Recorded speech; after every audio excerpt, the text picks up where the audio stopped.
ശബരിമല സ്വർണ്ണക്കവർച്ച കേസിൽ മുരാരി ബാബു അറസ്റ്റിൽ. ശബരിമല മുൻ അഡ്മിനിസ്ട്രേറ്റീവ് ഓഫീസറെ അറസ്റ്റ് ചെയ്തു. ശബരിമല സ്വർണ്ണക്കവർച്ച കേസിലെ രണ്ടാം പ്രതിയാണ് മുരാരി ബാബു. സ്വർണ്ണക്കവർച്ച കേസിൽ രണ്ടാമത്തെ അറസ്റ്റാണിത്. ചെമ്പ് തകിടെന്ന് ആദ്യം രേഖയുണ്ടാക്കിയത് മുരാരി ബാബുവാണ്. അല്പസമയത്തിനകം ഇയാളുടെ വൈദ്യപരിശോധന നടത്തുമെന്ന് മനസ്സിലാക്കാൻ കഴിയുന്നു. ഇന്ന് തന്നെ മുരാരി ബാബുവിനെ കോടതിയിലും ഹാജരാക്കുമെന്നാണ് അന്വേഷണ സംഘം നൽകുന്ന സൂചന. ഈ വളരെ സുപ്രധാനമായ വാർത്തയുടെ വിവരങ്ങൾ തിരുവനന്തപുരത്ത് നിന്നും ദിഷ്ന സുരേഷാണ് നൽകുന്നത്. ദിഷ്ന, ഈ ശബരിമലയിലെ സ്വർണ്ണ കവർച്ചുമായി ബന്ധപ്പെട്ട് ഇതാ ഇപ്പോൾ രണ്ടാമത്തെ അറസ്റ്റ് സംഭവിച്ചിരിക്കുകയാണ്. നേരത്തെ ഉണ്ണികൃഷ്ണൻ പോറ്റി അറസ്റ്റ് ചെയ്യുകയും അയാളെ വളരെ വിശദമായി ചോദ്യം ചെയ്യുകയും ചെയ്തിരുന്നുവല്ലോ. അപ്പോൾ ഉണ്ണികൃഷ്ണൻ പോറ്റിയിൽ നിന്നും ലഭിച്ച വിവരങ്ങളുടെ കൂടി അടിസ്ഥാനത്തിലാണോ ഇപ്പോൾ ഈ ശബരിമല മുൻ അഡ്മിനിസ്ട്രേറ്റീവ് ഓഫീസറായ മുരാരി ബാബുവിനെ പൊക്കിയിരിക്കുന്നത്? ദിഷ്ന, കേസുമായി ബന്ധപ്പെട്ട് ഏറ്റവും നിർണായകമായ ഒരു ഘട്ടത്തിലേക്ക് അന്വേഷണത്തിന്റെ കടന്നിരിക്കുന്നത് തന്നെയാണ് ഏറ്റവും എടുത്തു പറയുന്നത്. മുരാരി ബാബു അറസ്റ്റിലാക്കിയത് തന്നെയാണ്. ഇന്നലെ രാത്രി 10 മണിയോടുകൂടിയാണ് മുരാരി ബാബുവിനെ കൊണ്ടുപോയത് എന്ന് തന്നെയാണ്. തിരുവനന്തപുരത്ത് എത്തിക്കുന്നത് മാത്രമാണ് അന്വേഷണ സംഘം വീട്ടിലെ ആളുകളോട് വ്യക്തമാക്കിയത്. പക്ഷേ എവിടെയാണ് ഈ മുരാരി ബാബുവിനെ എത്തിച്ചത് എന്നതിനെ സംബന്ധിച്ചിടത്തോളം ഒരു വ്യക്തത ഉണ്ടായിട്ടില്ല. ക്രൈംബ്രാഞ്ച് ഓഫീസിലേക്കാണ് ഇത് ഒരു സ്ഥിരീകരണം ലഭിക്കുകയാണ്. അതായത് ഉൾപ്പെടെയുള്ള ഉന്നത ഉദ്യോഗസ്ഥർ ഇത്തരത്തിലുള്ള ക്രൈംബ്രാഞ്ച് ഓഫീസിലേക്ക് എത്തുന്നത് നമ്മൾ കണ്ടതാണ്. പിന്നീട് പ്രാഥമിക ചോദ്യം ചെയ്യൽ പൂർത്തിയായതിനു ശേഷമാണ് ഇത്തരത്തിൽ ഒരു അറസ്റ്റിലേക്ക് കടന്നത് എന്ന് തന്നെയാണ് നമുക്ക് മനസ്സിലാക്കാൻ സാധിച്ചത്. 2019 മുതൽ 24 വരെയുള്ള കാലഘട്ടത്തിൽ കൃത്യമായ ഗൂഢാലോചന മുരാരി ബാബുവിന്റെ നേതൃത്വത്തിൽ നടന്നിരുന്നതിന് യാതൊരു തരത്തിലുള്ള സംശയവും ഇല്ല എന്ന് തന്നെയാണ് നമുക്ക് മനസ്സിലാക്കാൻ സാധിക്കുന്നത്. എന്നാൽ തന്ത്രിയുടെ നിർദ്ദേശപ്രകാരമാണ് റിപ്പോർട്ടിൽ എന്തെങ്കിലും പ്രശ്നമുണ്ടെങ്കിൽ അത് ഉന്നത തലത്തിൽ അന്വേഷിക്കേണ്ടതാണ് എന്നൊരു കാര്യം പറഞ്ഞുകൊണ്ട് ഒരു ന്യായീകരണത്തിലേക്ക് കടന്ന മുരാരി ബാബുവിനും നമ്മൾ കണ്ടതാണ്. ഏറ്റവും എടുത്തു പറയേണ്ടത് അല്പസമയത്തിനകം വൈദ്യപരിശോധനയ്ക്കായി മുരാരി ബാബുവിനെ പുറത്തേക്ക് കൊണ്ടുപോകുമെന്ന് തന്നെയാണ് നമുക്ക് മനസ്സിലാക്കാൻ സാധിക്കുന്നത്. ദിസ്നയുമായുള്ള ശബ്ദ സന്ദേശത്തിനകത്ത് എന്തോ സാങ്കേതിക പ്രശ്നമുണ്ട്. ഇപ്പോൾ ഗോകുൽ രമേശ് കൂടി ഈ വാർത്തയുടെ വിശദാംശങ്ങൾ നൽകാൻ തയ്യാറാണ്. ഗോകുൽ, നേരത്തെ ദിസ്നയോട് ചോദിച്ചത് ഇതായിരുന്നു, അതായത് ഈ ശബരിമലയിലെ സ്വർണ്ണ കവർച്ചയിൽ ഇപ്പോൾ രണ്ടാമത്തെ അറസ്റ്റ് ഉണ്ടായിരിക്കുകയാണ്. അപ്പോൾ ഉണ്ണികൃഷ്ണൻ പോറ്റിയെ വിശദമായി ചോദ്യം ചെയ്യുന്ന ഘട്ടത്തിൽ മുരാരി ബാബു എങ്ങനെയാണ് പോറ്റിയെ സഹായിച്ചത് എന്നതിൻ്റെ ചില സുപ്രധാനമായ വിവരങ്ങൾ SITക്ക് ലഭിച്ചുവെന്ന് മനസ്സിലാക്കാൻ കഴിയുന്നു. ഇതിൻ്റെ അടിസ്ഥാനത്തിലായിരിക്കുമല്ലോ ഇന്നലെ രാത്രി ഈ പെരുന്നയിലുള്ള വീട്ടിൽ നിന്നും മുരാരി ബാബുവിനെ കസ്റ്റഡിയിലെടുത്തത് അന്വേഷണ സംഘം. ഗോകുൽ, തീർച്ചയായിട്ടും അങ്ങനെയുള്ള വിവരങ്ങളുടെ അടിസ്ഥാനത്തിൽ തന്നെയാണ് SITയുടെ നടപടി എന്നുള്ളതാണ് നമുക്ക് മനസ്സിലാക്കുവാനായിട്ട് സാധിക്കുന്നത്. നേരത്തെ മുതൽ തന്നെ ഈ സ്വർണ്ണ കവർച്ചയുമായി ബന്ധപ്പെട്ട് മുരാരി ബാബു അടക്കമുള്ള ഉദ്യോഗസ്ഥരുടെ പങ്കുകൾ പുറത്തു വന്നിട്ടുണ്ടായിരുന്നു. അതിൽ പ്രധാനമായിട്ടും ഈ മുരാരി ബാബു നടത്തിയിട്ടുള്ള ഇടപെടലുകൾ, പ്രത്യേകിച്ച് 2019 കാലയളവിൽ മുരാരി ബാബു അഡ്മിനിസ്ട്രേറ്റീവ് ഓഫീസർ ആയിരിക്കുന്ന വേളയിൽ അവിടെ നടന്നിട്ടുള്ള ചില ക്രമക്കേടുകൾ, അതിന് നേതൃത്വം നൽകിയത് മുരാരി ബാബു ആണ് എന്നുള്ള രീതിയിലുള്ള തെളിവുകൾ നേരത്തെ തന്നെ അന്വേഷണ സംഘത്തിന് ലഭ്യമാവുകയും ഒക്കെ തന്നെ ചെയ്തിട്ടുണ്ടായിരുന്നു. ദേവസ്വം രജിസ്റ്ററിലും മഹസറിലും അടക്കം തിരിമറി വരുത്തിയതിൽ അടക്കം ഗുരുതരമായിട്ടുള്ള വീഴ്ച ഈ അഡ്മിനിസ്ട്രേറ്റീവ് ഓഫീസർ ആയിരുന്ന മുരാരി ബാബുവിന്റെ ഭാഗത്ത് നിന്നും ഉണ്ടായതായിട്ട് തെളിയുകയും ഒക്കെ തന്നെ ചെയ്തിട്ടുണ്ടായിരുന്നു. അതിന്റെ അടിസ്ഥാനത്തിൽ നേരത്തെ മുതൽ തന്നെ അന്വേഷണം മുരാരി ബാബുവിലേക്ക് എത്തും, അല്ലെങ്കിൽ അറസ്റ്റ് നടപടികൾ ഉണ്ടാകും എന്നുള്ള കാര്യം ഉറപ്പായിരുന്നു. എന്തായാലും അതിലേക്ക് തന്നെ കടന്നിരിക്കുകയാണ്, അറസ്റ്റ് രേഖപ്പെടുത്തിയിരിക്കുകയാണ്. ഇപ്പോൾ എന്തായാലും ഇന്ന് ഉച്ചയ്ക്ക് ശേഷം റാന്നി കോടതിയിലായിരിക്കും മുരാരി ബാബുവിനെ എത്തിക്കുക എന്നുള്ളതാണ് അന്വേഷണ സംഘത്തിന് നൽകുന്ന വിവരം. അതിന് ശേഷം നിലവിൽ ഉണ്ണികൃഷ്ണൻ പോറ്റിയെ കോടതിയിൽ നിന്നും കസ്റ്റഡിയിൽ വാങ്ങിയതിന് സമാനമായി തന്നെ കസ്റ്റഡിയിൽ വാങ്ങാൻ തന്നെ ആയിരിക്കാം അന്വേഷണ സംഘത്തിന്റെ തീരുമാനം എന്നുള്ള വിവരങ്ങളാണ് നമുക്ക് ലഭ്യമാകുന്നത്. അതായത് കൂടുതൽ തെളിവെടുപ്പ് ചോദ്യം ചെയ്യൽ നടപടികൾക്കായിട്ട് മുരാരി ബാബുവിനെ കൂടി കസ്റ്റഡിയിൽ ആവശ്യപ്പെട്ടേക്കാനാണ് സാധ്യത നിലനിൽക്കുന്നത്. അങ്ങനെയാണെങ്കിൽ ഹൈക്കോടതിയുടെ കൂടി പ്രത്യേക ഇടപെടലുള്ള കേസായതുകൊണ്ട് തന്നെ അന്വേഷണ സംഘത്തിന്റെ കസ്റ്റഡിയിൽ വിട്ടുകൊണ്ടുള്ള തീരുമാനം തന്നെ ഒരുപക്ഷെ കോടതിയും കൈക്കൊള്ളാനുള്ള സാധ്യതയാണ് നമുക്ക് കാണുവാനായിട്ട് സാധിക്കുന്നത്. എന്തായാലും രണ്ടുപേരെയും ഈ കൂടുതൽ ചോദ്യം ചെയ്യുന്നതിലൂടെ, ഉണ്ണികൃഷ്ണൻ പോറ്റിയെയും മുരാരി ബാബുവിനെയും കൂടുതൽ ചോദ്യം ചെയ്യുന്നതിലൂടെ ഈ കേസുമായി ബന്ധപ്പെട്ട കൂടുതൽ വിവരങ്ങൾ ലഭ്യമാകുമെന്ന് തന്നെയാണ് അന്വേഷണ സംഘത്തിന്റെ പ്രതീക്ഷ. പക്ഷേ അതേസമയം തന്നെ ഒരു കോണിൽ ഇത്തരത്തിൽ അന്വേഷണം പോകുമ്പോൾ മറുവശത്ത് നിന്നും സമാനമായി വലിയ വിമർശനങ്ങളും ഇതിനോടനുബന്ധമായിട്ട് ഉയർന്നു വരുന്നുണ്ട്. കാരണം അന്വേഷണം കൃത്യമായിട്ട് കൂടുതൽ ആളുകളിലേക്ക് എത്താതെ ഈ രണ്ട് വ്യക്തികളിൽ, ഉണ്ണികൃഷ്ണൻ പോറ്റി, മുരാരി ബാബു എന്നിങ്ങനെയുള്ള രണ്ട് വ്യക്തികളിൽ മാത്രം ഒതുങ്ങിപ്പോകുമോ എന്നുള്ള ഒരു സംശയവും പല കോണുകളിൽ നിന്നും ഇതിനോടകം തന്നെ ഉയരുകയും ചെയ്യുന്നുണ്ട്. പ്രത്യേകിച്ച് ഈ കേസ് ഒതുക്കി തീർക്കുവാനായിട്ടുള്ള ശ്രമം, പ്രത്യേകിച്ച് BJP നേതാക്കളടക്കം, മുമ്പ് കെ സുരേന്ദ്രൻ അടക്കമുള്ള ആളുകൾ ഇതേ ആരോപണവുമായിട്ട് രംഗത്തെത്തിയിട്ടുണ്ടായിരുന്നു. അതായത് ഈ SIT അന്വേഷണം എത്രമാത്രം കാര്യക്ഷമമാകുമെന്നതിലുള്ള ഒരു സംശയമാണ് ഈ ഒരു വിഭാഗം ആളുകൾ പങ്കുവയ്ക്കുന്നത്. കാരണം ഇത്രയും ദിവസമായി, അല്ലെങ്കിൽ ഈ കേസ് അന്വേഷണം ഏറ്റെടുത്ത് 2 ആഴ്ചയിലേറെ ഏറെയാകുന്നു. ആ സമയത്തും ഇതുവരെയും കൂടുതൽ ആളുകളിലേക്ക്, പ്രത്യേകിച്ച് ദേവസ്വം ബോർഡ് അധികൃതരിലേക്കൊന്നും തന്നെ അന്വേഷണം എത്തുന്ന രീതിയിലുള്ള വിവരങ്ങളൊന്നും പുറത്തു വരുന്നില്ല. പ്രത്യേകിച്ച് 2019 ദേവസ്വം ബോർഡ് അധികൃതർ, ദേവസ്വം ബോർഡ് പ്രസിഡന്റും ദേവസ്വം മെമ്പർമാരും ഒക്കെ ഇതിൽ പ്രതികളാണ്. രണ്ടാമത്തെ കേസിൽ, അതായത് ഈ കട്ടളപ്പള്ളി മോഷ്ടിച്ചതുമായി ബന്ധപ്പെട്ട കേസിൽ 8ാമത്തെ പ്രതിസ്ഥാനത്ത് നിൽക്കുന്ന ആളുകളാണ്. അവരിലേക്കൊന്നും ഇതുവരെയും അന്വേഷണം എത്തിയിട്ടില്ല. ഒപ്പം ആ പ്രതിപട്ടികയിലുള്ള ബാക്കി നീണ്ട ലിസ്റ്റുണ്ട്, 10ഓളം പ്രതികളുണ്ട്. അവരിലേക്കൊന്നും തന്നെ കൃത്യമായിട്ട് അന്വേഷണം ഇനിയും കടന്നിട്ടില്ല എന്നുള്ളത് ഒരു വിമർശന വിധേയമായിട്ടുള്ള ഒരു ഘടകമായിട്ട് ഇവിടെ നിലകൊള്ളുകയും ചെയ്യുന്നുണ്ട്. ആ രീതിയിൽ എന്തായാലും അന്വേഷണം ഇത്രയും ദിവസമായിട്ടും പോറ്റിയിലും മുരാരി ബാബുവിലും മാത്രമായിട്ട് ഒതുങ്ങിക്കൂടുന്നതിലുള്ള വലിയ വിമർശനവും ഒരു ഭാഗത്തു നിന്നും ഉയരുകയും ചെയ്യുന്നുണ്ട്. എന്തായാലും ഇനി ഏതാനും ആഴ്ചകൾ കൂടി മാത്രമാണ് സ്പെഷ്യൽ ഇൻവെസ്റ്റിഗേഷൻ ടീമിന് ഹൈക്കോടതി അനുവദിച്ചിരിക്കുന്നത്. 6 ആഴ്ച സമയമാണ് ആകെ അനുവദിച്ചിരിക്കുന്നത്. അതിൽ 2 ആഴ്ച പൂർത്തിയാവുകയാണ്. ഇനി ഏതാനും ആഴ്ചകൾ കൂടി മാത്രമാണ് അവശേഷിക്കുന്നത്. അതിനുള്ളിൽ ഈ ഒരു അന്വേഷണം പൂർത്തിയാക്കണം. പ്രധാന പ്രതികളിലേക്കൊക്കെ ഇനിയും എത്താനായിട്ടിരിക്കുന്നതുള്ളൂ അന്വേഷണം. എന്തായാലും അവരുടെ മൊഴിയെടുപ്പ് അടക്കമുള്ള നടപടികൾ ഇനി ഉണ്ടാകുമോ എന്ന് പോലും സംശയമാണ്. എന്തായാലും അതൊക്കെ കൂടി നടന്നാൽ മാത്രമേ ഈ കേസ് അന്വേഷണം ഒരു പൂർണ്ണതോതിൽ അതിൽ കൃത്യമായിട്ടുള്ള വിവരങ്ങൾ പുറത്തു വരികയുള്ളൂ എന്നുള്ളൊരു വിലയിരുത്തൽ നിലവിലുണ്ട്. എന്തായാലും ആ രീതിയിൽ അന്വേഷണം ഇനിയും കടന്നിട്ടില്ല എന്നുള്ളത് ദൗർഭാഗ്യകരം തന്നെയാണ്. എന്തായാലും 6 ആഴ്ച കൊണ്ട് അന്വേഷണം പൂർത്തിയാക്കി പ്രത്യേക അന്വേഷണ സംഘത്തിന് ഹൈക്കോടതിക്ക് മുൻപാകെ ഈ അന്വേഷണ റിപ്പോർട്ട് സമർപ്പിക്കേണ്ടതായിട്ട് ഉണ്ട്. എന്തായാലും എത്രമാത്രം കാര്യക്ഷമമായിട്ടുള്ള അന്വേഷണം വരും ദിവസങ്ങളിൽ കൂടി നടക്കും എന്നുള്ളതാണ് ഇനി നോക്കിക്കാണേണ്ടത്. എന്തായാലും ഈ മുരാരി ബാബുവിന്റെ അറസ്റ്റ് അത് ദിവസങ്ങൾക്ക് ശേഷമാണ്. ഇത്രയധികം തെളിവുകൾ ഈ മുരാരി ബാബുവിനെതിരെയൊക്കെ ഉണ്ടായിരുന്നെങ്കിൽ പോലും അറസ്റ്റ് നടപടികളിലേക്ക് കടന്നത് ഇത്രയും ദിവസങ്ങൾ പിന്നിട്ടതിന് ശേഷമാണ്. ഒപ്പം ഉണ്ണികൃഷ്ണൻ പോറ്റിയിലേക്കും അതുപോലെ തന്നെയായിരുന്നു. അന്വേഷണം ഏറ്റെടുത്ത് ദിവസങ്ങൾ കഴിഞ്ഞതിന് ശേഷമാണ് അറസ്റ്റ് നടപടികളിലേക്ക് കടന്നിരിക്കുന്നത്. എന്തായാലും ഈ 2 പേരിൽ മാത്രം അന്വേഷണം ഒതുങ്ങിപ്പോകുമോ, അറസ്റ്റ് നടപടികൾ ഒതുങ്ങിപ്പോകുമോ എന്നുള്ള കാര്യം മാത്രമാണ് ഇനി നമ്മൾ കണ്ടറിയേണ്ടത്. ബാക്കി ഉദ്യോഗസ്ഥരിലേക്ക് കൂടി അന്വേഷണം എത്തിയില്ലെങ്കിൽ അതൊരു കാര്യക്ഷമമായിട്ടുള്ള അന്വേഷണമായിട്ട് കണക്കാക്കാനായിട്ട് സാധിക്കുകയില്ല. കാരണം ഈ 2 പേര് മാത്രമായിരുന്നില്ല ഈ ഒരു വലിയ സ്വർണ്ണ കൊള്ളയ്ക്ക് നേതൃത്വം നൽകിയത്. ഇതിലും വലിയ പങ്കുള്ള ആളുകൾ ആ പ്രതിപട്ടികയിലുണ്ട്. പ്രത്യേകിച്ച് ദേവസ്വം ഉദ്യോഗസ്ഥരടക്കം അതിൽ പ്രതിസ്ഥാനത്ത് നിൽക്കുന്ന ആളുകളാണ്, പ്രതികൾ തന്നെയാണ്, എഫ്ഐആറിൽ പേരുള്ള ആൾക്കാർ തന്നെയാണ്. എന്തായാലും അവരിലേക്കൊക്കെ കൂടി അന്വേഷണം ഏതു വിധത്തിൽ പോകുമെന്നുള്ള കാര്യം മാത്രമാണ് ഇനി കണ്ടറിയേണ്ടത്. എന്തായാലും മുരാരി ബാബുവിനെ അല്പസമയത്തിനകം തിരുവനന്തപുരത്ത് നിന്ന് ഇറക്കിയാൽ നേരെ റാന്നി കോടതിയിലേക്കായിരിക്കും കൊണ്ടുവരിക. റാന്നി കോടതിയിലാണ് ഇതുമായി ബന്ധപ്പെട്ട 2 എഫ്ഐആറുകളും അന്വേഷണ സംഘം സമർപ്പിച്ചിരിക്കുന്നത്. അതായത് ഈ ക്രൈം നടന്നിട്ടുള്ള പോലീസ് സ്റ്റേഷൻ പമ്പ പോലീസ് സ്റ്റേഷനാണ്. ആ സ്റ്റേഷന്റെ പരിധിയിലുള്ള കോടതി റാന്നി കോടതിയാണ്. അതുകൊണ്ട് തന്നെ അവിടെ എത്തി അവിടെ ഹാജരാക്കുക എന്നുള്ളതാണ് നിയമ നടപടിയായിട്ടുള്ളത്. എന്തായാലും ഉണ്ണികൃഷ്ണൻ പോറ്റിയെ കൊണ്ടുവന്നതിന് സമാനമായി തന്നെ തിരുവനന്തപുരത്ത് നിന്നും പ്രത്യേക അന്വേഷണ സംഘം അവിടെ മെഡിക്കൽ നടപടികൾ പൂർത്തിയാക്കിയതിനു ശേഷം ഇവിടെ എത്തിക്കും, റാന്നിയിൽ എത്തിക്കും എന്നുള്ള വിവരങ്ങളാണ് ഇപ്പോൾ ലഭ്യമാകുന്നത്.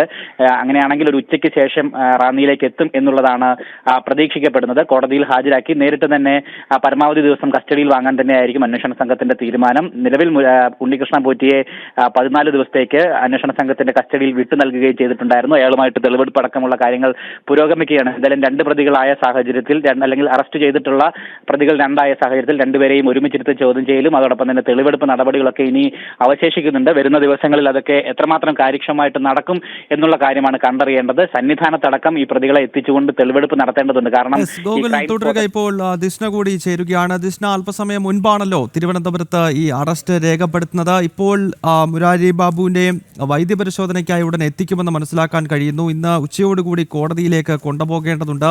ഇപ്പോൾ നടന്നുകൊണ്ടിരിക്കുന്ന നടപടിക്രമങ്ങൾ എന്തൊക്കെയാണ് ദിഷ്ണ? മുരാരി ബാബുവിന്റെ അറസ്റ്റ് തിരുവനന്തപുരത്ത് പ്രത്യേക അന്വേഷണ സംഘം രേഖപ്പെടുത്തിയിരിക്കുന്നു. ഇന്നലെ ചങ്ങനാശ്ശേരിയിലെ പെരുന്നയിലുള്ള വീട്ടിൽ നിന്നാണ് സ്പെഷ്യൽ ഇൻവെസ്റ്റിഗേഷൻ ടീം മുരാരി ബാബുവിനെ കസ്റ്റഡിയിലെടുത്തത്. അതിനുശേഷം ഇന്നലെ രാത്രിയും ഇന്ന് പുലർച്ചെയും വിശദമായി ചോദ്യം ചെയ്തിരുന്നു. ഇതിന് പിന്നാലെ ഇപ്പോൾ അറസ്റ്റ് രേഖപ്പെടുത്തിയിരിക്കുന്നു.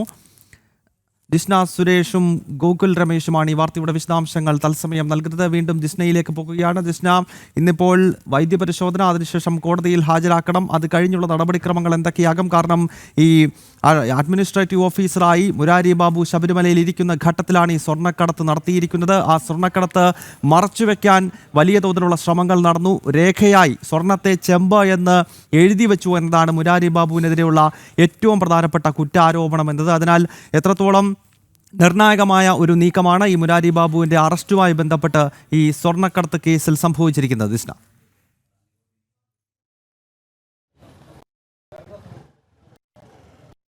തീർച്ചയായും ഗൗതം സൂചിപ്പിച്ചതുപോലെ തന്നെ 2019 മുതൽ 24 വരെയുള്ള ഗൂഢാലോചനയിൽ പ്രധാന കണ്ണിയാണ് മുരാരി ബാബു എന്നത് തന്നെയാണ് എടുത്തു പറയേണ്ടത്. 2019 ഇയാൾ ശബരിമല അഡ്മിനിസ്ട്രേറ്റീവ് ഓഫീസർ ആയിരിക്കെയാണ് ഈ ദ്വാരപാലക ശില്പത്തിൽ ഈ സ്വർണ്ണപ്പാളി ചെമ്പുപാളിയാണെന്ന വ്യാജരേഖ ചമച്ചത്. ഈ ഉണ്ണികൃഷ്ണൻ പോറ്റി ഒന്നാം പ്രതിയായ ഈ കേസിൽ രണ്ടാമത്തെ പ്രതിയാണ് മുരാരി ബാബു എന്നത് തന്നെയാണ്. ഈ മഹസറിൽ ചെമ്പുപാളി എന്ന് രേഖപ്പെടുത്തിയത് തന്ത്രിയുടെ കത്തിന്റെ അടിസ്ഥാനത്തിലാണ് എന്നാണ് ഇയാൾ ആദ്യഘട്ടത്തിൽ പറഞ്ഞത്. എന്നാൽ തന്ത്രി ഉൾപ്പെടെ ഇത് നിഷേധിച്ച് രംഗത്ത് വന്നതും നമ്മൾ കണ്ടതാണ് ഗൗതം. എന്തായാലും ഉണ്ണികൃഷ്ണൻ പോറ്റിയുടെ അറസ്റ്റ് രേഖപ്പെടുത്തിയിരിക്കുന്നു. 10 മണിയോടുകൂടി ഔദ്യോഗിക വസതിയിൽ നിന്നും തിരുവനന്തപുരത്തേക്ക് എത്തിക്കുകയായിരുന്നു. പിന്നീട് രഹസ്യ കേന്ദ്രത്തിലാണ് ചോദ്യം ചെയ്യൽ എന്ന ഒരു സൂചന മാത്രമേ ലഭിച്ചിരുന്നുള്ളൂ. എന്നാൽ ക്രൈംബ്രാഞ്ച് ഓഫീസിലേക്കാണ് കൊണ്ടുവന്നത് എന്നൊരു സ്ഥിരീകരണവും പിന്നീട് ലഭിക്കുന്നു എന്നത് തന്നെയാണ് ഏറ്റവും എടുത്തു പറയേണ്ടത്. അതിനുശേഷം SP ശശിധരൻ ഉൾപ്പെടെയുള്ള ഉന്നത ഉദ്യോഗസ്ഥർ ഇഞ്ചക്കൽ ഈ ക്രൈംബ്രാഞ്ച് ഓഫീസിൽ എത്തുന്നതാണ് നമ്മൾ കണ്ടത്. പിന്നീട് അന്വേഷണ സംഘം കൂടിയാലോചിച്ചത് എടുത്ത് പിന്നീട് അറസ്റ്റ് രേഖപ്പെടുത്തുകയായിരുന്നു. പ്രാഥമിക അന്വേഷണം പൂർത്തിയായതിനു ശേഷം ഉടൻ തന്നെ അറസ്റ്റ് രേഖപ്പെടുത്തുന്ന നടപടിയിലേക്ക് കടക്കുകയായിരുന്നു എന്നത് തന്നെയാണ് ഗൗതം.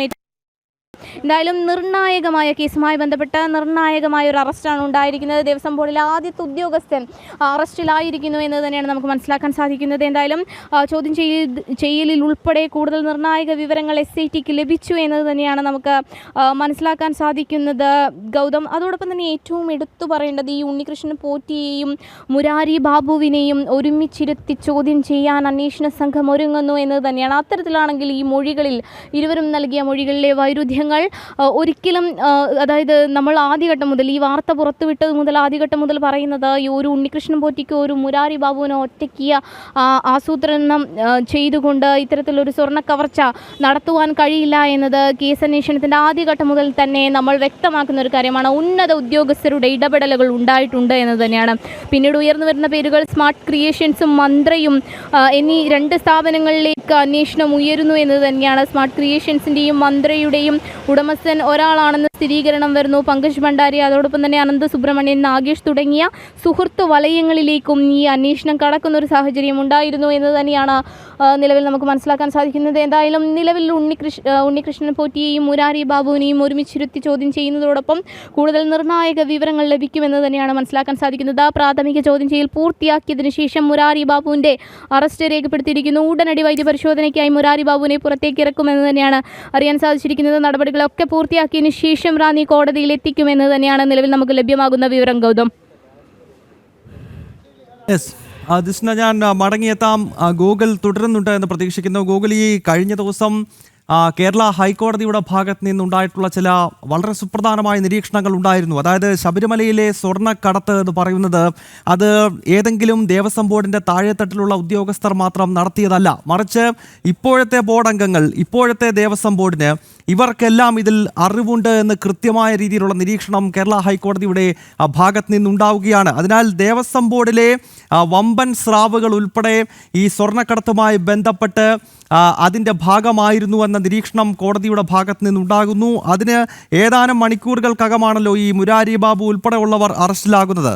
ഗൂഗിൾ ഹൈക്കോടതിയുടെ കൃത്യമായിട്ടുള്ള നിരീക്ഷണമാണ് ഗൗതം. കാരണം പൊതുസമൂഹത്തിനടക്കം കൃത്യമായിട്ട് വ്യക്തതയുള്ള കാര്യങ്ങൾ തന്നെയാണ്. അതായത് ഇത്ര വലിയ സ്വർണ്ണക്കൊള്ള ശബരിമല കേന്ദ്രീകരിച്ച് നടക്കുന്നത് കേവലം ഉദ്യോഗസ്ഥ തലത്തിൽ മാത്രം ആസൂത്രണം ചെയ്താൽ നടക്കുകയില്ല എന്നുള്ള കാര്യം ഉറപ്പാണ്. അത് കൃത്യമായിട്ട് അവിടെയുള്ള ദേവസ്വം അധികാരികളുടെ അടക്കം അറിവും ഒത്താശയും അല്ലെങ്കിൽ അവരുടെ ഒരുപക്ഷെ നിർദ്ദേശത്തോടു കൂടി തന്നെയായിരിക്കും ഈ കൊള്ളകളും അല്ലെങ്കിൽ ഈ അനധികൃതമായിട്ടുള്ള നടപടികളും ഒക്കെ സന്നിധാനം കേന്ദ്രീകരിച്ചുകൊണ്ട് നടന്നത് എന്നുള്ള കാര്യം ഉറപ്പാണ്. ഹൈക്കോടതിയുടെ ഭാഗത്തു നിന്നും ആ നിലയ്ക്ക് തന്നെയുള്ള ഒരു നിരീക്ഷണം തന്നെയാണ് വന്നിരിക്കുന്നത്. അല്ലെങ്കിൽ പൊതുസമൂഹത്തിന് കൃത്യമായി വ്യക്തതയുള്ള കാര്യങ്ങൾ തന്നെയാണ് ഹൈക്കോടതി നിരീക്ഷണമായിട്ട് പറഞ്ഞിരിക്കുകയും ചെയ്തിരിക്കുന്നത്. അതുകൊണ്ട് തന്നെ കേവലം ഒരു മുരാരി ബാബുവിലോ അല്ലെങ്കിൽ മറ്റേതെങ്കിലും ഉദ്യോഗസ്ഥരിലോ മാത്രമായിട്ട് ഇതിന്റെ വ്യാപ്തി ഒതുങ്ങുന്നതല്ല എന്നുള്ള കാര്യത്തിൽ യാതൊരു സംശയമില്ല. കൂടുതൽ ആളുകൾ ഇതിന് പിന്നിലുണ്ട്. അത് കേവലം ഒരു നിശ്ചിത കാലയളവിൽ മാത്രം നടന്നിട്ടുള്ള ക്രമക്കേടല്ല ശബരിമലയിൽ. അത് വർഷങ്ങളോളം നീണ്ടുനിന്ന അല്ലെങ്കിൽ വർഷങ്ങളോളം തുടർന്നു വന്നിരുന്ന ഒരു സ്വർണ്ണ കവർച്ച തന്നെയാണ് ശബരിമല കേന്ദ്രീകരിച്ചുകൊണ്ട് നടന്നിരിക്കുന്നത്. അത് മാത്രമല്ല, മറ്റെത്രയോ അനധികൃതമായിട്ടുള്ള ഇടപാടുകൾ,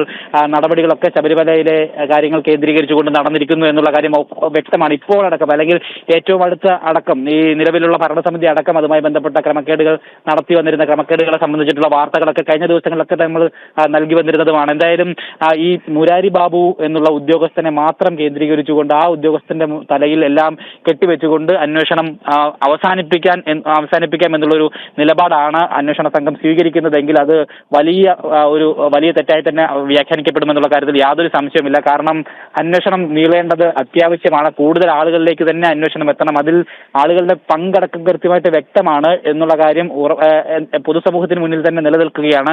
എന്തായാലും അതിന്റെയൊക്കെ അടിസ്ഥാനത്തിൽ കൂടുതൽ ആളുകളിലേക്ക് തന്നെ അന്വേഷണം എത്തണം എന്നുള്ള കാര്യത്തിൽ യാതൊരു സംശയമില്ല. നേരത്തെ മുതൽ തന്നെ ദേവസ്വം ബോർഡ് അധികൃതർ ഇത് പുറത്തു വന്ന വേളയിലൊക്കെ തന്നെ അവർ ആദ്യം മുതൽ തന്നെ ഇത് ഉദ്യോഗസ്ഥരുടെ തലയിൽ കെട്ടിവെച്ചുകൊണ്ട് തലയൂരാൻ വേണ്ടിയിട്ടുള്ള ശ്രമങ്ങളാണ് നടത്തിക്കൊണ്ടിരിക്കുന്നത്. അത് മുൻ പ്രസിഡന്റ് എ പത്മകുമാർ ആയാലും ഇപ്പോഴത്തെ പ്രസിഡന്റ് PS പ്രശാന്ത് ആയാലും N വാസു ആയാലും എല്ലാവരും തന്നെ അതൊരു പൂർണ്ണമായിട്ടും ഉദ്യോഗസ്ഥതല വീഴ്ചയാണ് ഉദ്യോഗസ്ഥർക്കുണ്ടായിട്ടുള്ള.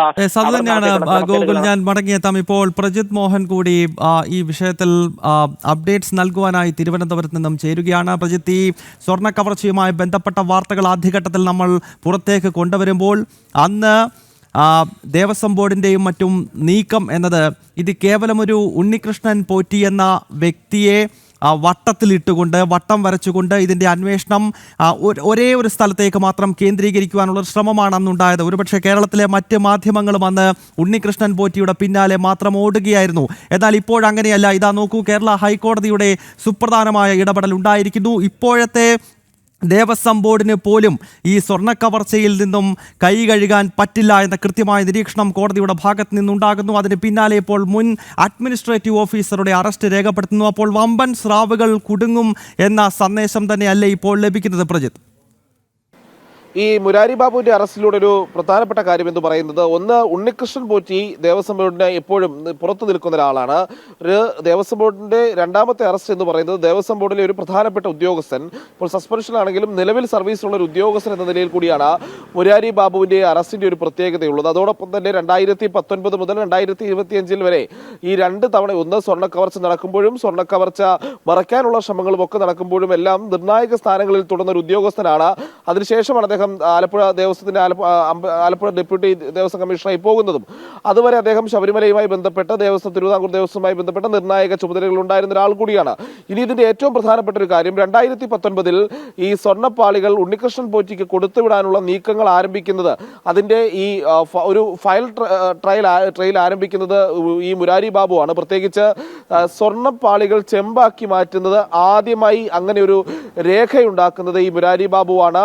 അവിടെ നിന്ന് തുടങ്ങുന്നു ഈ തട്ടിപ്പിന്റെ ഒരു തുടക്കം എന്നുള്ളതാണ്. പിന്നീട് മറ്റുദ്യോഗസ്ഥർക്ക് ആ ഗൂഢാലോചനയുടെയൊക്കെ ഭാഗമാകുന്നു എന്നുള്ളത് കൂടി നമ്മൾ കാണേണ്ടിയിരിക്കുന്നു. അങ്ങനെ 2019 ആദ്യഘട്ടത്തിൽ ഈ സ്വർണ്ണപ്പാളികൾ കൊടുത്തുവിടുന്നതുമായി ബന്ധപ്പെട്ടുള്ള ഒരു കാര്യം ഉണ്ടാകുന്നു. പിന്നീട് 2023 ഈ സ്വർണ്ണപ്പാളികളിൽ വീണ്ടും, അതായത് 2019 കൊണ്ടുപോയി വീണ്ടും പുനഃസ്ഥാപിച്ച് സ്വർണം പൂശി പുനഃസ്ഥാപിച്ച ചെമ്പുപാളികൾ 2023 വീണ്ടും അതിലൊരു മങ്ങൽ ഉണ്ടാകുന്ന സമയത്ത് അതിൽ ഏതെങ്കിലും രീതിയിലുള്ള ഒരു പരിശോധന നടത്താതെ, ഇത്രയും 40 വർഷമൊക്കെ വാറണ്ടി പറയുന്ന ഒരു സ്വർണം പൂശലിൽ എന്തുകൊണ്ട് അത് ചെമ്പ് തെളിഞ്ഞു എന്നതിലൊരു പരിശോധന പോലും നടത്താതെ വീണ്ടും അത് ഉണ്ണികൃഷ്ണൻ പോറ്റിയിലെ കയ്യിൽ തന്നെ കൊടുത്തുവിടാനുള്ള നീക്കങ്ങൾ നടത്തിയതും ഇതേ മുരാരി ബാബു തന്നെയാണ്. അങ്ങനെ ഈ തട്ടിപ്പിന്റെ ഒരു വശത്ത്, ഗൂഢാലോചനയുടെ ഒരു വശത്ത് വ്യാജരേഖകൾ തയ്യാറാക്കുന്നതിൽ, പ്രത്യേകിച്ച് സ്വർണ്ണപ്പാളികൾ ചെമ്പുപാളികളാക്കി മാറ്റുന്നതിന്റെ വ്യാജരേഖകൾ തയ്യാറാക്കുന്നതിന്റെ ഒരു വശത്ത്, അങ്ങനെ ഈ തട്ടിപ്പിന്റെ ഏറ്റവും പ്രധാനപ്പെട്ട കണ്ണി എന്ന് വിളിക്കാവുന്ന ഉണ്ണികൃഷ്ണൻ പോറ്റി എന്ന തട്ടിപ്പുകാരന് വേണ്ടി ദേവസ്വം ബോർഡിൽ ഏറ്റവും അധികം നീക്കങ്ങൾ നടത്തിയ ഒരാളെന്ന് വിളിക്കാവുന്ന ഉദ്യോഗസ്ഥൻ കൂടിയാണ് മുരാരി ബാബു. ആ മുരാരി ബാബു തന്നെ അന്വേഷണത്തിന്റെ പരിധിയിലേക്ക്, അന്വേഷണ സംഘത്തിന്റെ കയ്യിലേക്ക്, കസ്റ്റഡിയിലേക്കൊക്കെ വരുമ്പോൾ അതിൽ വളരെ നിർണായകമായ മറ്റൊരു കാര്യം കൂടി എടുത്തു പറയാനുള്ളത്, ഈ മുരാരി ബാബു എന്ന് പറയുന്ന ഒരു ഉദ്യോഗസ്ഥൻ മാത്രം വിചാരിച്ചാൽ നമ്മൾ ആദ്യഘട്ടം മുതൽ പറയുന്നത് പോലെ ഈ സ്വർണ്ണപ്പാളികൾ ഉണ്ണികൃഷ്ണൻ പോറ്റിക്ക് കൊടുത്തുവിടാൻ കഴിയില്ല. അപ്പോൾ കൃത്യമായി അന്ന് ശബരിമലയിലെ ചുമതല ഉണ്ടായിരുന്ന ദേവസ്വം അഡ്മിനിസ്ട്രേറ്റീവ് ഓഫീസർ എന്ന നിലയ്ക്ക് ഈ മുരാരി ബാബുവും തനിക്ക് മുകളിൽ നിന്ന് വന്ന നിർദ്ദേശങ്ങൾക്ക് അതിന് പങ്കുവെക്കുകയോ അല്ലെങ്കിൽ അതിന് അനുസരിക്കുകയോ ചെയ്തിരുന്നു എന്നുള്ളതാണ് ഏറ്റവും പ്രധാനപ്പെട്ടതായി നമ്മൾ കാണേണ്ടത്. ഈ സ്വർണ്ണപ്പാളികൾ കൊടുത്തുവിടാനുള്ള തീരുമാനമെടുക്കാനുള്ള ശേഷി അന്നത്തെ തിരുവിതാംകൂർ ദേവസ്വം ബോർഡിന് മാത്രമാണ് കഴിയുക എന്നുള്ള കാര്യം കോടതി വരെ കൃത്യമായി കണ്ടെത്തിയിരിക്കുന്ന ഒരു സാഹചര്യമുണ്ട്. അന്വേഷണത്തിന്റെ ഒരു ഭാഗത്ത് ഇപ്പോൾ പ്രതികളായി ദേവസ്വം ബോർഡും തിരുവിതാംകൂർ ദേവസ്വം ബോർഡും നിൽക്കുന്ന സാഹചര്യമുണ്ട്. ഉണ്ണികൃഷ്ണൻ പോറ്റിയുടെ അറസ്റ്റ്, അതിനുശേഷം ഇപ്പോൾ മുരാരി ബാബുവിന്റെ അറസ്റ്റ്, അടുത്തതായി ദേവസ്വം ബോർഡിലെ അടുത്ത ഉദ്യോഗസ്ഥരുടെ അറസ്റ്റും നടപടിക്രമങ്ങളും ഒക്കെ തുടരും. ഇനി അന്നത്തെ ശബരിമല എക്സിക്യൂട്ടീവ് ഓഫീസറായിരുന്ന സുധീഷ് കുമാറിന്റെ അടക്കമുള്ള അറസ്റ്റിലേക്ക് അന്വേഷണ സംഘം കടക്കുമെന്നുള്ളതാണ് നമ്മൾ മനസ്സിലാക്കുന്നത്. അതിനുശേഷമായിരിക്കും ഈ അന്വേഷണത്തിലെ ഏറ്റവും നിർണായകമായ ഘട്ടമായ ദേവസ്വം ബോർഡിലെ പ്രധാനപ്പെട്ട ഉന്നതര, അന്നത്തെ ദേവസ്വം ബോർഡ് അംഗങ്ങളെ അടക്കം വിളിച്ചു വരുത്തി അന്വേഷണം ശരിയായ ദിശയിലാണ് പോകുന്നതെങ്കിൽ പ്രജിത്ത് സൂചിപ്പിച്ച നിലയിലേക്ക് തന്നെ അന്വേഷണ സംഘം നടന്നു കയറും. അതല്ല മറ്റു രീതിയിലുള്ള അട്ടിമറികൾക്കുള്ള സാധ്യത തള്ളിക്കളയാനാവില്ല. ഈ പശ്ചാത്തലത്തിലാണ് BJP സംസ്ഥാന അധ്യക്ഷൻ രാജീവ് ചന്ദ്രശേഖർ കഴിഞ്ഞ ദിവസം കേന്ദ്ര ആഭ്യന്തരമന്ത്രിക്ക് കത്തയച്ചിരിക്കുന്നത്. കേന്ദ്ര ഏജൻസികളുടെ അന്വേഷണം കൂടി ഈ ശബരിമലയിലെ സ്വർണ്ണ കവർച്ചയുമായി ബന്ധപ്പെട്ട് ഉണ്ടാകണം എന്ന ആവശ്യം കൂടി ഒരു ഭാഗത്ത് ശക്തമാകുന്നു. എന്തായാലും ഇപ്പോൾ മുരാരി ബാബുവിന്റെ അറസ്റ്റ് കൂടി ഉണ്ടായിരിക്കുകയാണ്. ശബരിമലയിലെ സ്വർണ്ണ കവർച്ചയിൽ ദേവസ്വം ബോർഡിന്റെ ഭാഗത്തു നിന്നുള്ള ഒരു ഉദ്യോഗസ്ഥന്റെ ആദ്യത്തെ അറസ്റ്റ് എന്നത് തന്നെയാണ് ഈ കേസിൽ ഏറ്റവും സുപ്രധാനമാകുന്നത്. വാർത്തയുടെ വിശദാംശങ്ങൾ നൽകിയത് തിരുവനന്തപുരത്ത് നിന്നും ജിസ്ന സുരേഷ്, പ്രജിത് മോഹനൊപ്പം പത്തനംതിട്ടയിൽ നിന്നും ഗോകുൽ രമേശ്.